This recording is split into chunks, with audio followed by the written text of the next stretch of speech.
And welcome into the Bruins Beat on CLNS Media. My name is Evan Marinovsky, and today I am joined by Sara Civian. Sara, what is up? Evan, nothing much. Late night of working last night, so apologize for my sweatshirt appearance, but I have a little project that I'm excited about, and the weekend's almost here. I mean, daylight savings right now in Boston is pretty brutal with the gloomy weather. How are you? I am good. I feel you on the daylight savings. It's tough. And by the way, we keep things casual on here. I never someone was saying recently, like, doing podcasts in person is so much tougher because, you got to put like real clothes on. Like Pete and DJ started their podcast and it shows them from head to toe. And I'm like, if I had to go in and do that, I would have to, put on real clothes and put on, look presentable. But here we just, keep things casual, which is nice. But I am excited. Can you say, so what are you up to these days? Clue listeners in on what you're doing. I guess we can break some news on here. I started writing for EP Ringside, Elite Prospects, for those who don't know, and I'm still working at Bleacher Report, but I'm kind of getting back to my reporting.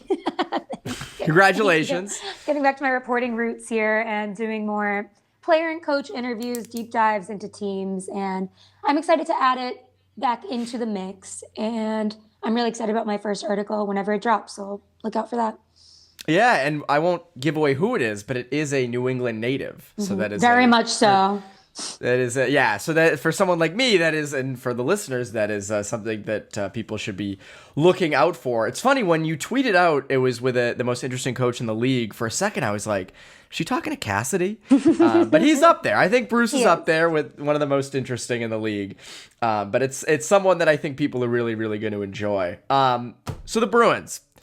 Where do you stand on them? We're recording this Thursday afternoon, so they've yet to play the Islanders. So, we always joke on this podcast, Sara, oh, maybe they won, maybe they lost. It doesn't really matter. Where are you at with the Bruins so far?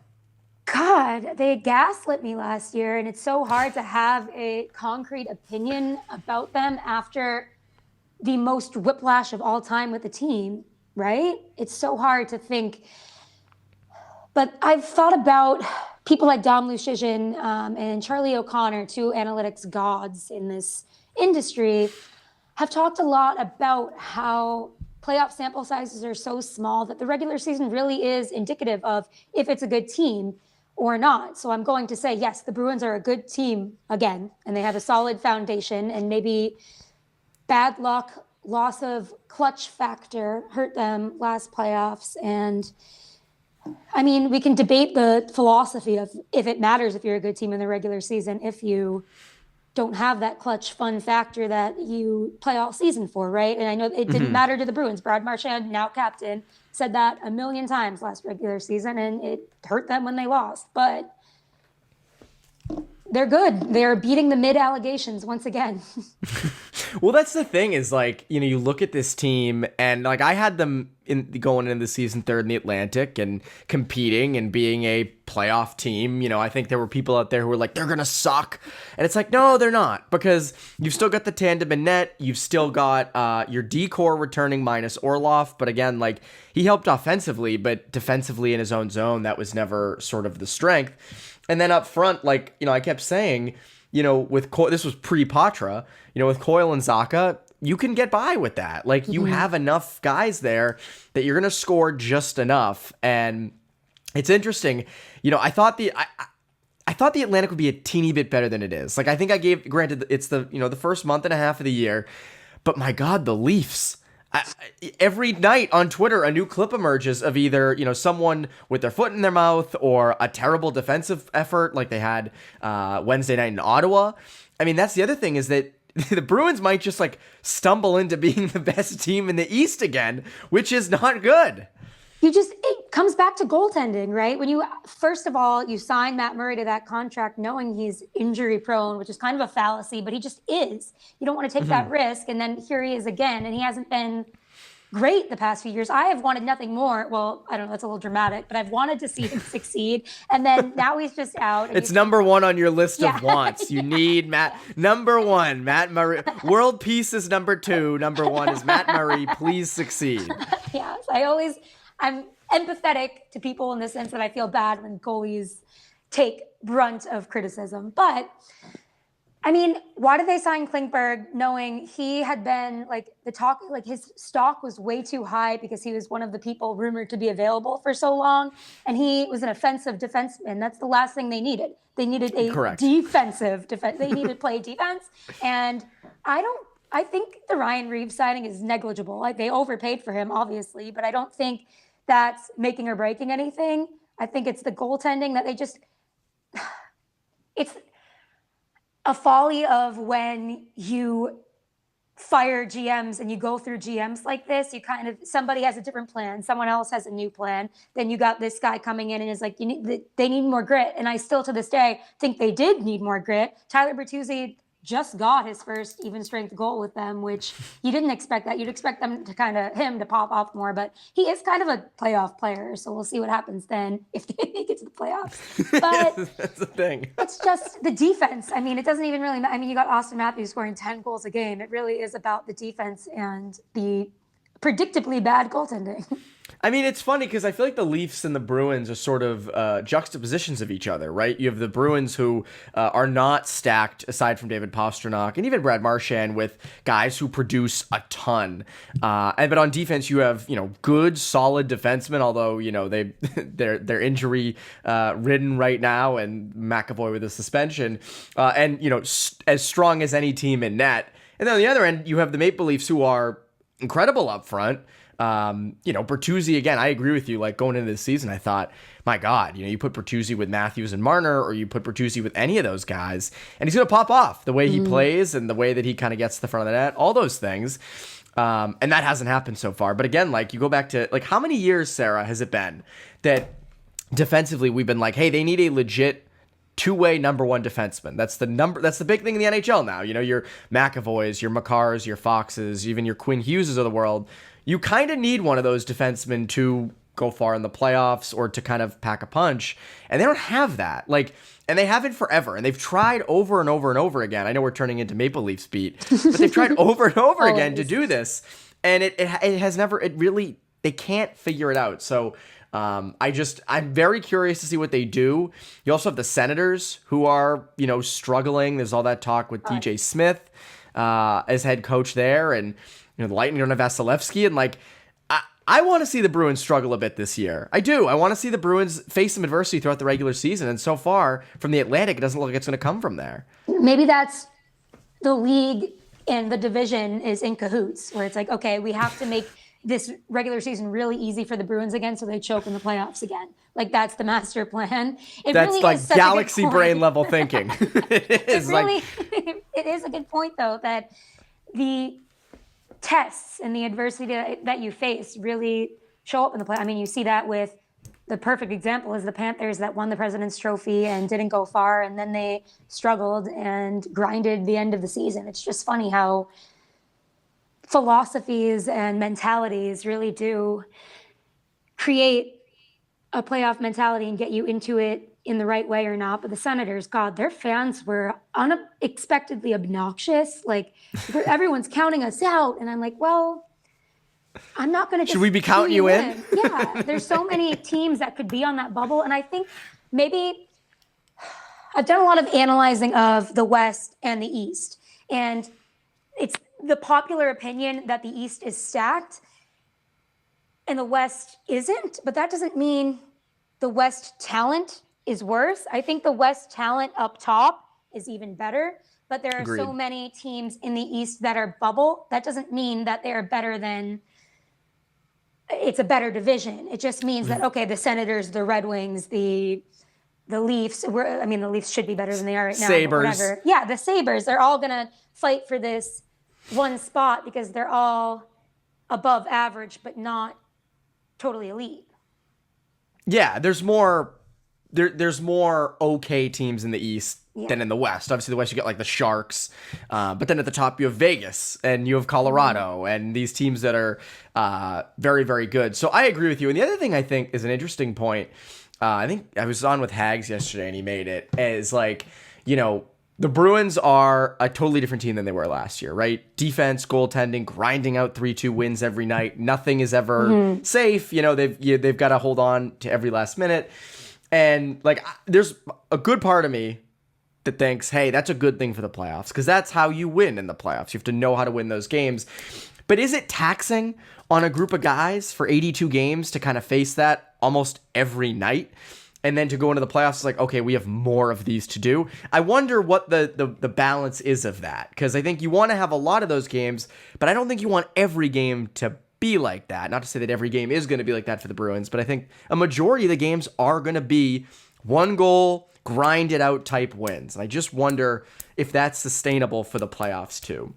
Well, it's so interesting because in a league like the NBA, you have load management and they try to avoid situations like that, but then they run the risk of underplaying players and not getting them playoff ready. And it's such an interesting balance. I think you got to trust your athletic trainers to kind of have good recovery plans. I remember when I was covering the Hurricanes, Bill Berniston, he's an absolute beauty. He's their athletic trainer, and he just every night had a specific plan for every single player of like, here's the rest you're going to get, here's the supplements you're going to take, and like you're going to fall asleep and track your recovery like that. So I think they do have the tools these days more than ever. And you got somebody like Zdeno Chara, who, like, I mean, he's not here anymore, but he hangs around. He hangs around, and he's running his marathons. He's running the marathon every other week. You can go to him for advice and figure out what's the longevity plan. But my boyfriend just ran a 50-mile marathon, and he would do this thing that's called like junking your leg. That sounds like really not podcast appropriate, but he would try to like mess himself up. Like he would roll his ankle and be like, okay, well now can I keep running and keep this going? And in a way it reminded me of like what you do to prepare for the playoffs. And these guys love that feeling. They're warriors and they get in the playoff mentality. Obviously this game is played at an elite speed, and you even see with the Ross Colton on Luke Hughes hit the other night. It's just you don't want to put yourself in a position of danger because people will come at you. But I don't think a little huffing and puffing ever hurt an elite athlete. No, it doesn't. And it just, again, last year felt like there were too many, not easy games, but just they were way better than everybody. And I think when the Panthers came in playing a style where they forechecked the hell out of them, beat the hell out of them, forced turnovers, I think they weren't ready for it. And I think they will be more ready for it this season. You know how they won't be more ready for it, though, Sarah? How? If they trade Linus Ullmark, which is what I really want to hit on. That's it's the hot button topic that everyone is weighing in on these days. Because again, you knew going into the season, the minute a team like an Edmonton or whomever started to struggle, that didn't have a lot in net, you knew Linus Ullmark to that team, and that team obviously is Edmonton. Are you in on this? Do you like this idea? Where are you at with the potential of trading a Linus Ullmark? Don't do it. You have a Vezina reigning champ that has a $5 million AAV. Do you understand how rare that is? And it's like the number one beacon of consistency with this team is Swayman and Ullmark. And I will say, I think last year people were overrating Swayman, and this year he's somehow being underrated, even though he's being heralded. Like, I think he's absolutely living up to the expectations and beliefs some people had last year. But you wonder how much of that is because of his close relationship with Ullmark and the relationship that they do have. And they have these good vibes where they're hugging every night. And I'm not going to be like, this is what it's all about. But I think this type of vibe and a consistency brought over from last year is something. When you lose someone like Bergeron, you lose someone like Krejci, you lose Nick Foligno, you need the vibes, and they're literally the best goaltending tandem in the league right now. They have the best combined save percentage, and I don't think they're doing that to this level without each other. I mean, could Ullmark survive and be above average without one another? Yes, but why would you risk that, and why would you want the number one most valuable position to get worse, especially when you're saying now this is a different Bruins team and there's more kind of uncertainty and there's more grinding it out, and they have held down the fort. I agree with you on this, and I want to touch on this a little bit more, but first, a quick word from our sponsor. Score early this NFL season with FanDuel, America's #1 sportsbook. Right now, new customers get $150 in bonus bets with any winning $5 money bet. That's $150 if your team wins. If you've been thinking about joining FanDuel, there's no better time to get in on the action, NFL. The app is so easy to use. There's a wide range of betting options, including you got spreads, you got your player props, you got over-unders, and more. So visit FanDuel.com/Boston and kick off the NFL season. FanDuel, official partner of the NFL. So the Ullmark thing's fascinating to me because the strength of this team is goaltending and defense. So I don't understand, and I get, people want to deal Ullmark for a top 6 center, right? You're going to find, like Ryan Nugent-Hopkins, who, by the way, had one really, really, really good year last year, but for the most of his career has been I'm not trying to demean him, but a good, solid, middle 6 center, right? I mean, I'm not as up on nationally as you are, but that's just about where he was. I think you have enough of guys similar to that. I think he's above production-wise with points like Coyle. But Nugent-Hopkins, no, I am not doing that. I was going to say we have a Pavel Zacha at home. Yes, that's exactly. Kind of the same vibe there, where it's a high draft pick that is good, but has not really exceeded that draft pick projection. But I think Zacha is doing just fine. I think this is a good role for him right now, and I'd like to see him cook a little more. And why would you just disrupt a good thing? And then you think about a top 6 center is obviously going to come with a significant cap hit that the Bruins can't really afford if they're trading Ullmark, who has a modest cap hit.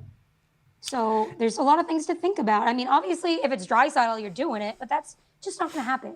No, it's not. And again, Ullmark has a modified no trade. What are the chances that he's going to accept a trade to Edmonton? And it's not just because Edmonton is Edmonton, but that situation. So you're going to go from playing behind one of the best defensive structures in the league with a very good goaltending situation where you're alternating every other night and your numbers are bananas and you won a Vezina trophy, to, I'm going to go to Edmonton where the scrutiny's even larger, where the team is not as good, nowhere near as balanced, the defense isn't great, and suddenly you're, the main guy in net, your numbers are going down, and Ullmark has a contract year, I think, after next season. Mm-hmm. So, what is the incentive for him?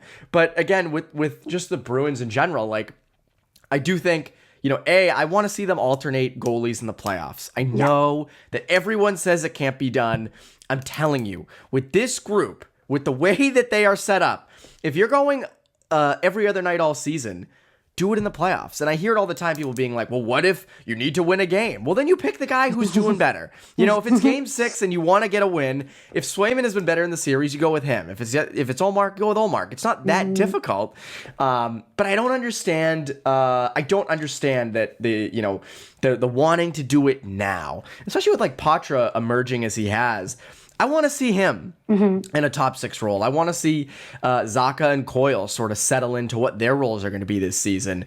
I'm not in a rush to deal Ullmark. I saw Bucci Gross tweet out, the proposal. And I know Bucci just likes to stir the pot a bit, but it's I think it was Ullmark, a first, Lysell, and it's I would rather them hold on to their assets at the moment. These are all fantasies that never happen. You never, first of all, rarely trade a goalie in mid-season or the beginning of the season, and you're not sending a pack. This is just armchair GM type stuff. And I know Bucci loves to be wild and create a dialogue there. That's not going to happen. Well, it's that time of year, right? I feel the November, December time is where people really kind of cook up the trade rumors, because you have teams that are underperforming, you have guys that are overperforming, and people want to, kind of switch them. You have the Oilers, you have the Leafs right now, so people kind of want to get in on that. But, to me, I think there is an argument to be made, depending on how this season goes, with Ullmark going in, Swayman's going to need a new contract this offseason, with Ullmark going to need a new contract after next season. I think there is an argument to be made about, hey, what if you could deal him at around the draft if the market's good, right? That's the other thing is I don't want them dealing Ullmark for way less than what he should get. Like if I'm dealing Ullmark, I want at least a first round pick because I want to see them get back in the first round. I think that's a valid thing to want. I mean, bolster the prospect pool and get someone legitimate. And, you know, if you are dealing Ullmark just to get rid of the money and just to, you know, end up paying Swayman, I don't like that. You know, I want something legitimate in return. And it's kind of, I don't want to say they're playing with house money right now, but it's a weird time for the Boston Bruins. In a way, it's kind of nebulous, and it's like, where are we as a franchise right now? And as long as Marchand is still performing, McAvoy in the defense, and you got Pastrnak locked up, you got to go for it right now. Like, why don't you just... We can cross the bridge when you come to it. And I said this last year too. It's like, yeah, you got to go for it right now with Bergeron and Krejci's futures uncertain. And now you got to go for it now that the team is still good. Like, just keep going. Why are you trying to, you don't want to overcorrect for anything. And it's good to hear that the Bruins, like, reports are saying that they aren't really interested in trading Ullmark right now. That's smart. Yeah. I just, to me, like, I think they consistently, I don't know how they've done it, but even when they look like they're needing a rebuild or anything like that, it's just a simple little retool. Now, they have gotten very, very, very lucky and fortunate with Patra emerging as fast and as hard as he has. Low rye through 3 games. There's been there's been some downsides, but for the most part, offensively, you know, you've kind of got what you thought you were going to get out of him. And, you know, people are asking, you know, should he go, you know, is he ever going to go back down?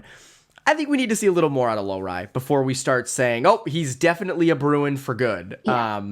Because I think, you know, the defensive metrics have not been great.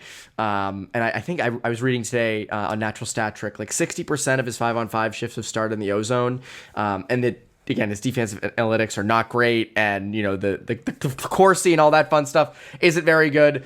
So I just want, you know, I think there's more to be seen from him, but I think he is, you know, he's on the second power play unit in practice today, and I think there's a lot of upside there. And I think you also have a guy like Bleacher. So again, you've gotten fortunate with these younger guys kind of coming in the lineup and making an impact and potentially putting themselves in for the future core.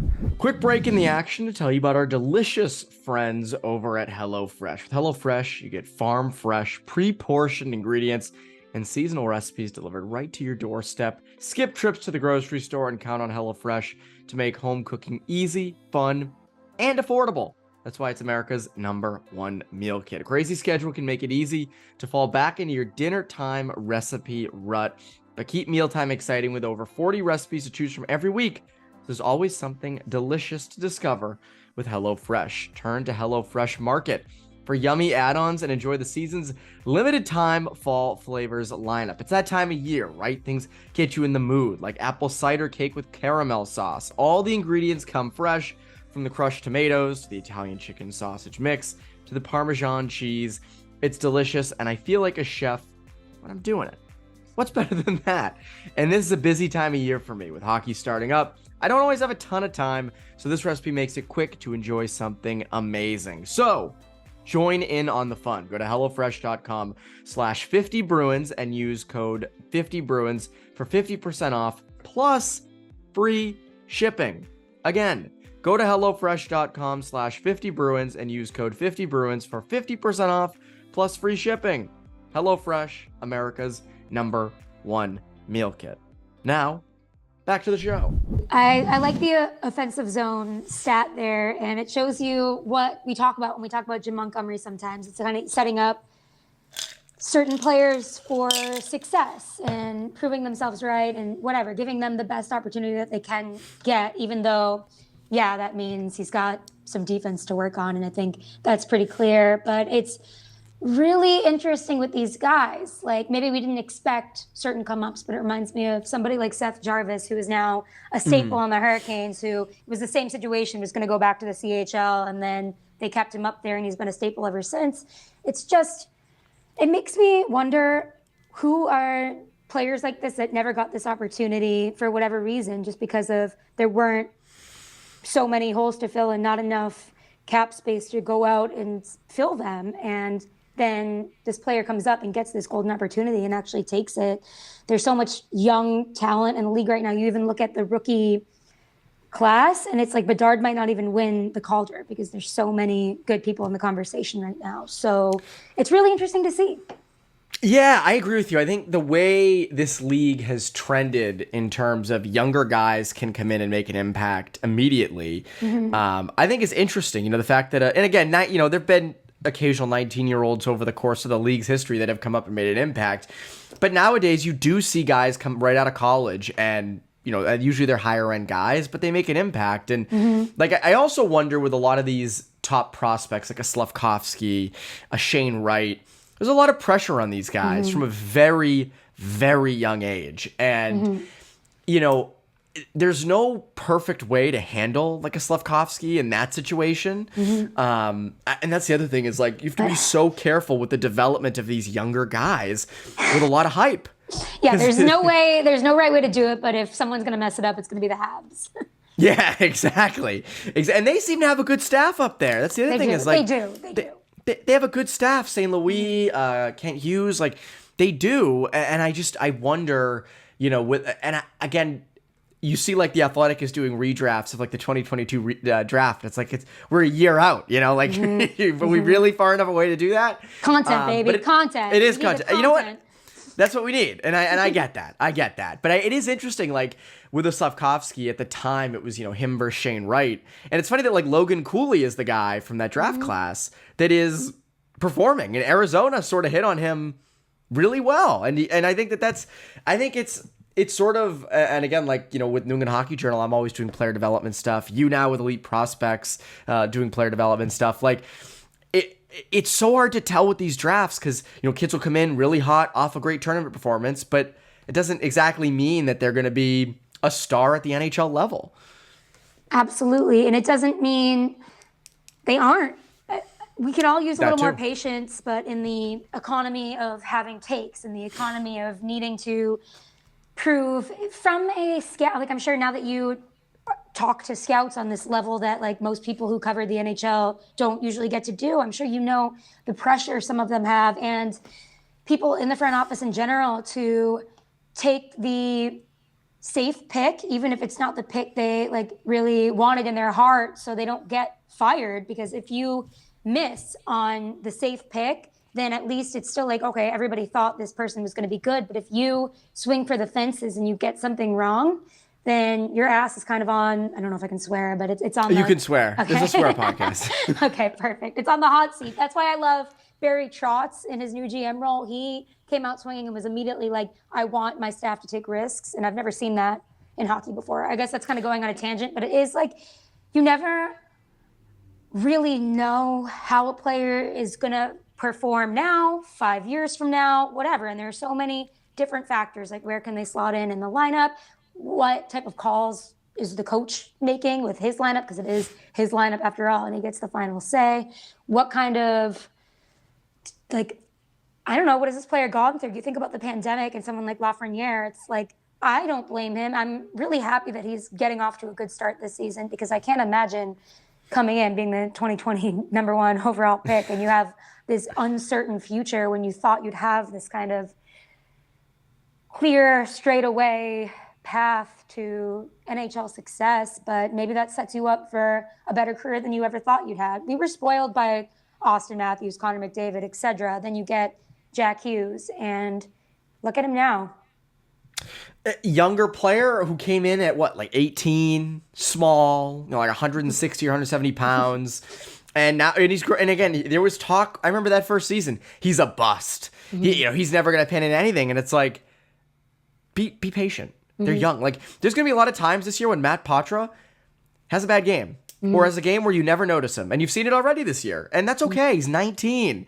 And I think, like, that's the thing where, like, you do need to fans do need to have that patience of, like, you know, there are going to be games where he's a no-show, and then there are going to be games where he turns it up, and you just have to be okay with both. When you were mentioning the front office being aggressive and taking risks, it reminds me of Philly, which they did the 8th pick, and they picked Matvei Michkov, and I mean, Danny Briere new, you know, Keith Jones brand new, and like I think I think that's a good thing. I think you want to see teams kind of take that risk because you're right. Like a lot of scouts, it's hard to swing for the fences when your job is on the line. You'd kind of rather hit a single. You'd rather kind of just put a ball up the middle. That's all you need to do. And so I think it's an interesting thing. And that's why I want the Bruins to get back in the first round. I want to see them get back to drafting and kind of getting more guys in the prospect pool. I know there's a lot of talk recently of, oh, see, the Bruins prospect pool is better than we thought. And the Athletic and all those places were wrong. And it's like, the guys who have come up are the guys that you've sort of expected. Lowry had expectations. Patra, again, a year early, like, that's a different thing. Beecher's come in as a good fourth line center. But, like, I'm not ready to be like, oh, the Bruins prospect pool is incredible. Everyone's been wrong the whole time. Like, no, but I want to get to a point where there are more prospects who do have NHL potential. So, we'll see. Especially in a kind of transitional phase in the franchise. Very much so. Anyways, Sarah, this has been a blast. Got to have you on again throughout the season. What can the people look forward to from you? What do you want to plug? What do you have coming down the line? All those things. I just published a story on Bleacher Report that was hot takes. Speaking of how much I don't like hot takes, 1 month into the season. And I guess my hot take is don't trade your Vezina winner. So that is the number one hot take that I have. And there's going to be a story on EP Ringside later. So if you want to subscribe to EP through my link, that would be a grand old help. But we have the Too Many Men podcast tomorrow. Check that out. And we got a lot going on. Yeah, so lots going on. And Sarah, again, I appreciate you coming on. And that has been Bruins Beat. I'm Evan Marinofsky. Bruins Beat listeners, have a great rest of your week.